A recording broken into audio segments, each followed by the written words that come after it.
আর জানো, আগের বারে পল্লবী আমাদের ঘরে সরস্বতী পুজোতে এসেছিল না? ও স্কুলে গিয়ে সবাইকে আমাদের ঘরের ভোগের খিচুড়ি, বেগুন সুন্দরী, আলু ভাজা আর টমেটো চাটনি খাইয়েছিলে না?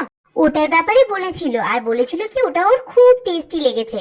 তাই এইবারে আমার পুরো ক্লাস উঠে আসবে বলেছে সরস্বতী পুজোতে আমাদের ঘরে ভোগের খিচুড়ি খেতে। হ্যাঁ তো তাতে কি হয়েছে, আসুক না, ভালোই হবে। বলছি তোর ক্লাসে ম্যাডামদেরকেও ডাকিস কিন্তু। সত্যি ম্যাডাম, এত ভোগের খিচুড়ি খেয়েছি, কিন্তু আপনার বাড়ির ভোগের খিচুড়ির টেস্টটা একবারে আলাদা, খুবই টেস্ট। हाँ आंटी, मैडम एकदम सही बोल रही है। आपके घर का खिचड़ी इतना टेस्टी है कि मैं बहुत दूर से आई हूँ खिचड़ी खाने के लिए। आंटी आप प्लीज थोड़ा मेरे मम्मी पापा के लिए भी पैक कर दीजिए ना। আম্মা, আমি বলছিলাম কি, তোর ফ্রেন্ডসদের, ম্যাডামদের সবাইকে তো খাইয়ে প্যাক করে দিয়ে দিলাম। এবারে তুই এক কাজ কর, ভোগের খিচুড়িটা পুরো কলোনিতে সবার বাড়িতে গিয়ে দিয়ে চলে আয়। ঠিক আছে মা, আমি তাড়াতাড়ি দিয়ে চলে আসি, তারপরে আমিও তো ভোগের খিচুড়ি খাবো। আর চাটনি তো আমার ফেভারিট।